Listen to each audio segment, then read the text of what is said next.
A seguir, é uma aula de como transformar um rascunho em meia dúzia de mensagens no WhatsApp em um golpe de Estado cinematográfico. É um teatro político, onde os atores principais tentam convencer o público de que vivemos em uma democracia sob ataque, enquanto ignoram que o verdadeiro ataque está na construção de narrativas mirabolantes para distrair a população. Agora, Letícia Casado e eu conversamos com o professor Gustavo Sampaio, professor de Direito Constitucional da Universidade Federal Fluminense. Professor, sempre é um prazer recebê-lo. Boa tarde. Bom, Bolsonaro se manifestou e ele disse que a investigação do golpe é a procura chifre em cabeça de cavalo. O Braga Neto disse que manteve lealdade e negou tentativa de golpe, né? Ele chamou aqui a tentativa de golpe, deixa eu recuperar a fala dele, aqui. Nunca se tratou de golpe, muito menos de plano de assassinar. Bom, quero te ouvir sobre isso, professor. E o Caiado, né, disse que falar em golpe é factoide e que ninguém aguenta mais. Professor, juridicamente, né, vamos lá. Bolsonaro, Braga Neto e até o Caiado entrando nessa, né? Quero te ouvir se eles têm razão na sua avaliação técnica. Boa tarde. Boa tarde, Diego. Boa tarde, Letícia, e a todas e a todos que nos acompanham no All News. Não tem razão nenhuma, porque os trabalhos feitos pela Polícia Federal são trabalhos de altíssima qualidade. Aliás, a nossa Polícia Federal é reconhecida mundialmente pela sua capacidade institucional de apuração de fatos criminosos. Fez-se um brilhante estudo, uma investigação profunda em torno desses possíveis crimes. E observe que o trabalho foi tão sério, Diego, que em nenhum momento a Polícia Federal indiciou quem quer que tenha sido por tentativa de homicídio. Por quê? Porque, em verdade, no que se refere ao plano para matar Lula da Silva, Geraldo Alckmin e Alexandre de Moraes, verificou-se nas investigações que tudo não saiu dos atos preparatórios. E no crime de homicídio doloso, o homicídio intencional, os únicos elementos puníveis começam na execução do crime de homicídio, quando se passa para a fase de execução. Os atos preparatórios são impuníveis. Diego, aquilo que o direito penal chama de um irrelevante penal. Então, como não houve nenhum disparo, como ninguém ministrou nenhum barbitúrico, nenhuma substância letal nos alimentos do presidente Lula ou do vice-presidente Alckmin, então eleitos, logo não se falou em tentativa de homicídio. Mas se falou, sim, em abolição violenta do Estado Democrático de Direito, crime do artigo 359-L, tentativa de golpe de Estado do artigo 359-M e organização criminosa, tal como definida na Lei 12.850, que é a lei das organizações criminosas. E termino aqui te dizendo por quê. Porque a Polícia Federal fez o indiciamento por tentativa de golpe e por abolição violenta do Estado de Direito. Porque esses crimes são crimes que a doutrina qualifica como crimes de empreendimento. Compreende? Então, são crimes em que o fato de articular, o fato de planejar, o fato de oferecer uma tese jurídica, o fato de se redigir um esboço para editar um estado de defesa inconstitucional, o fato de arregimentar tropa na rua, o fato de fazer campana na frente da residência do ministro presidente do TSE para depô-lo, isso já tem a caracterização do crime. Por isso que essas figuras foram indiciadas por organização criminosa, abolição violenta do Estado de Direito e tentativa de golpe de Estado. Agora, é claro, Diego, para terminar, estamos numa república democrática. Uma república democrática vale a presunção de inocência. Ninguém é considerado culpado sem o trânsito e julgado de uma sentença penal condenatória. Então, eu não estou dizendo que ninguém é culpado, que houve crime. Eu estou dizendo que a polícia fez um indiciamento. O indiciamento é um ato em que a autoridade de polícia revela a sua impressão nítida do que ocorreu. Esse indiciamento vai ao Procurador-Geral da República. Se o Procurador-Geral acusar essas figuras, elas serão processadas e julgadas no Supremo Tribunal Federal, este sim que poderá condenar. Notícia. Pois é, Isso, exatamente o que a gente estava falando um pouco antes e que o professor acho que deixou muito claro agora, porque para o golpe de Estado é a intenção, né? Não é você efetuar, fazer, consumar um golpe de Estado. E é interessante que a gente vê esse pessoal agora, que está dentro dessa investigação, e me lembra a posição deles, não, mas isso não aconteceu, a polícia está inventando, a imprensa está exagerando, me lembra um pouco a época da Lava Jato, e que era exatamente o que o grupo que estava sendo investigado, que estava no alto, que os aliados do Lula falavam, não, isso daqui não aconteceu, isso daqui não foi bem assim e tal. A gente vai ver o desenrolar dessa investigação toda ao longo dos próximos meses, talvez até para o próximo ano. Existe aí uma expectativa de que o Procurador-Geral da República, Paulo Bonet, faça uma denúncia em breve. Eu tinha ouvido que seria em janeiro, mas vamos esperar para ver o que vai acontecer nos próximos meses, né? Se essa denúncia for feita, a tendência é que o Supremo agilize ali para julgar. Curioso que você falou Lava Jato. Eu nem mostrei esse tweet, mas já que você me deu o gancho, eu vou mostrar sim. É o Sérgio Moro, senador, ex-juiz, né, da Lava Jato. Ele ontem brigou com Eduardo Paes, prefeito do Rio de Janeiro, e hoje ele falou que sem o relatório do inquérito público, né, esse relatório ainda não foi apresentado, tem mais de 800 páginas, Moro falou que é inviável qualquer juízo de valor. A opinião pública não pode ser pautada pela informação isolada sobre o indiciamento. Que coisa, né? O Moro falando que a opinião pública não pode ser pautada por informações isoladas. Bom, o professor... Eu achei super interessante, desculpa, mas é porque eu cobri a Lava Jato. Eu também. Eu achei muito interessante. Eu morava em Curitiba. Então vamos lá. É verdade. O professor, e aí? Tem razão? Eu tô te perguntando hoje, eu tô fazendo um professor de ombudsman de comentários. Tem razão o Moro, o senador Sérgio Moro, professor? Olha, muitas vezes nesse diálogo áspero e dicotômico da internet, sabe, Diego, eu tenho aprendido o seguinte: todos têm razão e todos eles são paradoxais e contraditórios, porque muitas vezes afirmam coisas dignas de serem afirmadas, mas eu faço o que eu digo, mas não faço o que eu faço, porque quando se olha para o passado, verifica-se que agiram da mesma forma, né? Então, isso tem que ser cotejado, cada caso no seu caso, Diego. É preciso ver que a Operação Lava Jato, que tramitou lá na seção judiciária do Paraná, na 13ª Vara Federal, cometeu muitas impropriedades processuais e procedimentais, muitas, aquelas conexões que foram decretadas para justificar que tudo fosse julgado na 13ª Vara Federal do Paraná. Anos mais tarde foi reconhecida pelo Supremo Tribunal Federal como um erro. Havia diálogo entre o juiz e o procurador da República quando a lei processual veda expressamente esse tipo de interlocução fora dos autos, fora do processo. Então houve muitos erros. Mas havia intenções políticas e havia intenções acertadas. Então, muitas vezes, a crítica que se faz hoje é a conduta que se praticou anos antes, compreende? Nós temos que ter olhos de ver, nós temos que ter cidadania atenta para que nós não sejamos enganados, Diego. Então, veja, nesse diálogo que houve aqui, para concluir, nesse diálogo que houve com o prefeito do Rio, né, o prefeito tem razão em parte, não tem outra. O ex-juiz, ex-ministro, hoje senador Sérgio Moro tem razão em parte, não tem outra. Ô professor, deixa eu trazer aqui uma fala só para a gente... Não vou mostrar novamente, mas só para quem não acompanhou o início do programa, a gente mostrou o ex-presidente Bolsonaro hoje numa live com o Gilson Machado, lá, aliado dele em Pernambuco, que foi candidato até prefeito do Recife. Ele disse que vai à posse do Trump, tá? Vai e tal, falou aí sobre o visual dele para a posse do Trump. Ele tá sem o passaporte, né? O passaporte está apreendido. Na sua avaliação, agora uma pergunta mais técnica, tem alguma chance do passaporte dele ser devolvido e ele ser liberado para ir à posse do Trump? Muitos falam, inclusive, que o Bolsonaro poderia tentar sair do país eventualmente, né, pelas fronteiras aí, são muitas, né? Enfim, isso, é claro, é uma ilação.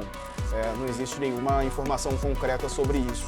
Mas como é que o senhor vê também essa possibilidade que ele trata como se já fosse fato, né? Que ele vai à posse do presidente eleito norte-americano? Não sei se trata como fato ou se no íntimo ele sabe que isso que ele diz acaba tendo uma conotação política para gerar, digamos, a atração do seu eleitorado, do seu público fiel, aquele público bolsonarista que nunca se desvia, jamais se desviará do seu líder, que é Jair Bolsonaro. Eu creio mais nessa possibilidade, sabe, Diego? Porque Jair Bolsonaro sabe da carga processual que existe contra ele nos tribunais.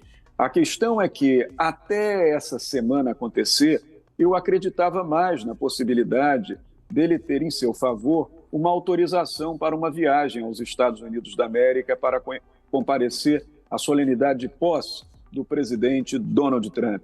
Mas depois dessa última quarta-feira, com esse indiciamento por 3 crimes gravíssimos, incluindo de abolição violenta do Estado de Direito e de tentativa de golpe de Estado, eu creio que agora, diante de toda essa desconfiança, associando-se também ao inquérito já concluído sobre a falsificação dos cartões de vacina e outros inquéritos, eu acredito que a chance do ex-presidente Jair Bolsonaro ter em seu favor uma autorização especial para comparecer aos Estados Unidos diminuiu muito. Agora, é claro, o Brasil é um país de 8.511.000 quilômetros quadrados, mais de 17 mil quilômetros de fronteira terrestre.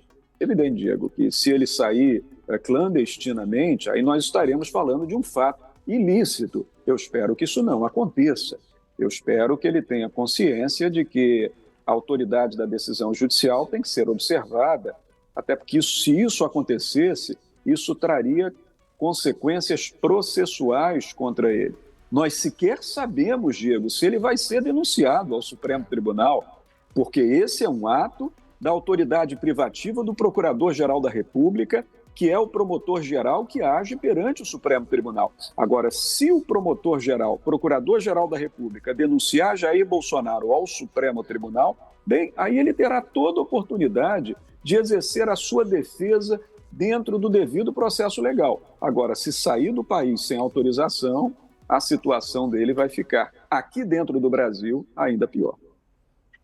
É isso aí. Bom, professor Gustavo Sampaio, obrigado pela participação. Só para a gente encerrar rapidinho, professor, o senhor acredita que até 2025 possa ser apresentada a denúncia ou as denúncias e o julgamento ser feito, como alguns estão avaliando a possibilidade?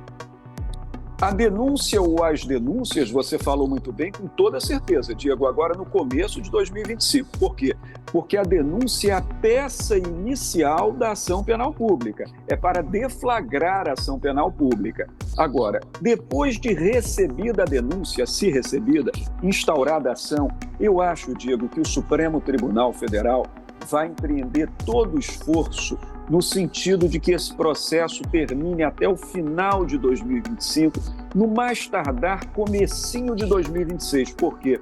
O tribunal tem consciência consequencialista das suas decisões e ele sabe que 2026 é o ano da eleição. Eu acho que o tribunal não vai querer que esse processamento e julgamento se confunda com as eleições.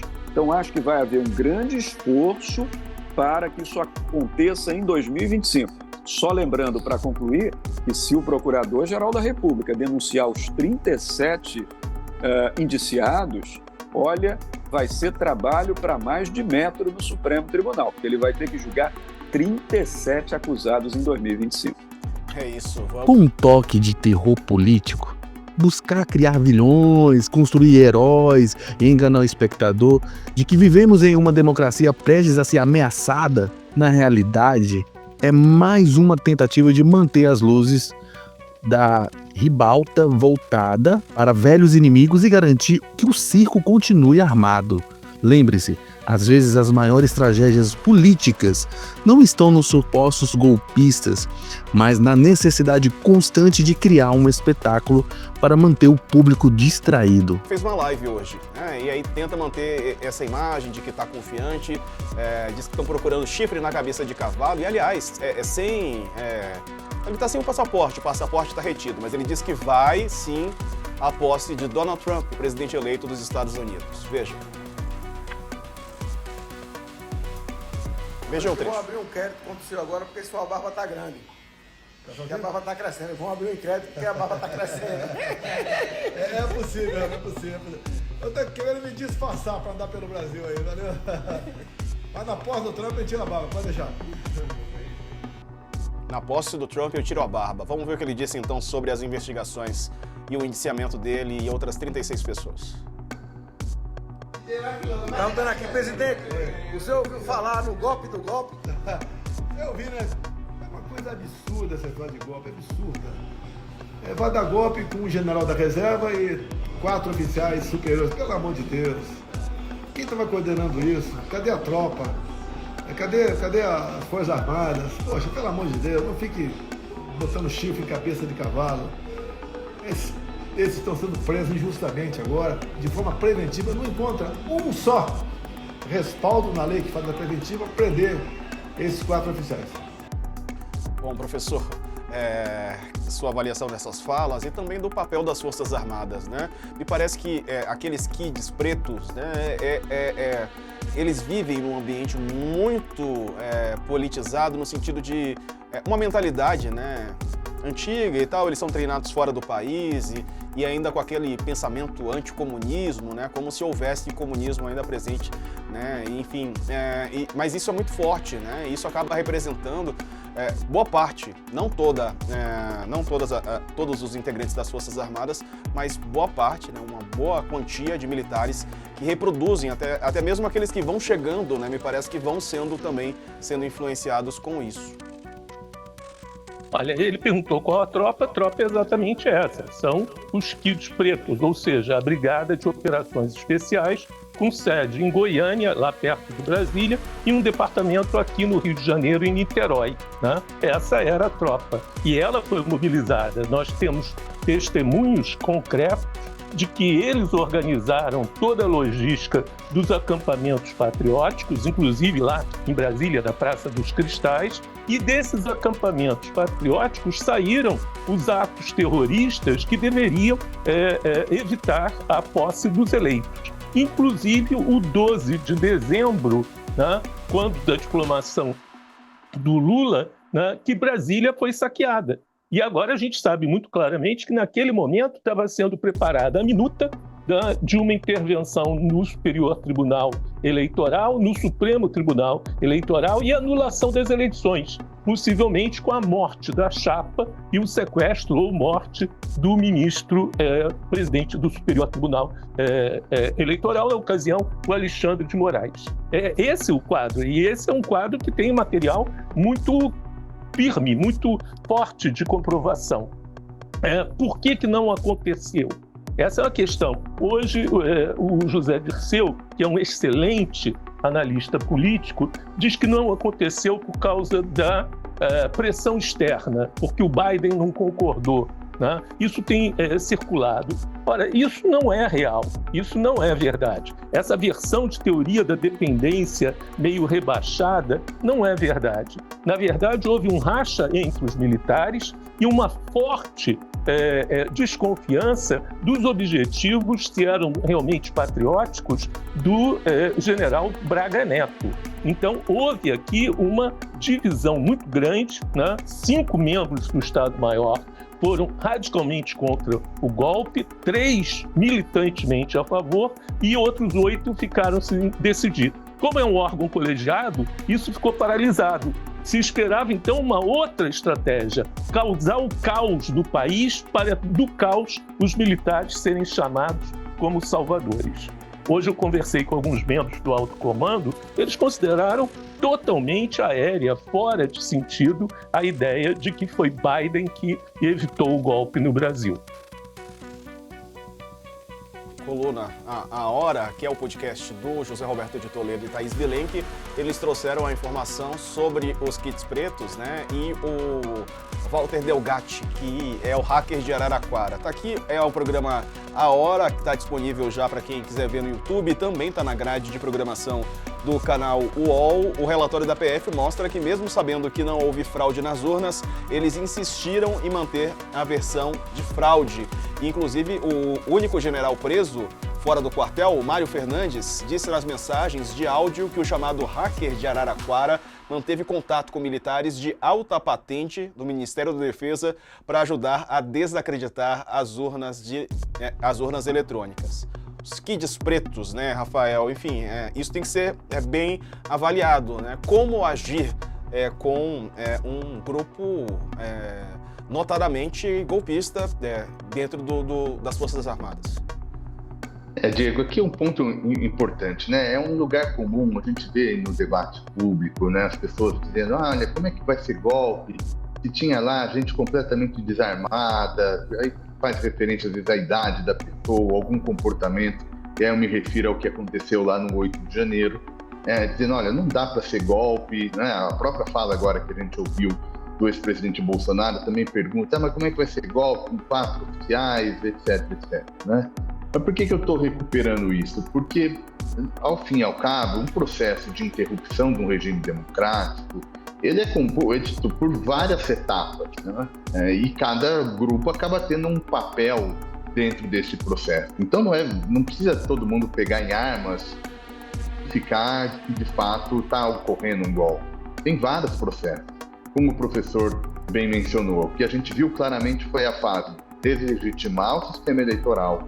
Teve uma segunda fase depois de tentar, nós estamos interrompendo, como é que a gente dá armas de legalidade a esse processo de interrupção democrática, que é aquela tentativa de encontrar alguma justificativa para a entrada dos militares ali numa interpretação que o próprio Supremo Tribunal Federal já tinha dado como esdrúxula, a ideia de que o artigo 142 da Constituição autorizaria as Forças Armadas a exercerem tal papel. E aí a gente está vendo agora que o plano incluía também assassinar figuras eleitas, figuras importantes das instituições do país. Então, cada vez mais que tem uma dessas operações, a gente vai saindo dessa estratégia mais macro e vai conseguindo entrar nos detalhes do comportamento de cada um, de cada ator. E aí, ao fim e ao cabo, a justiça, depois do devido processo legal, vai ver o que ela tem de evidência para responsabilizar individualmente os diferentes nomes que apareceram aí em toda essa teia. Curta, compartilhe e comente. Se inscreva no canal. E até a próxima.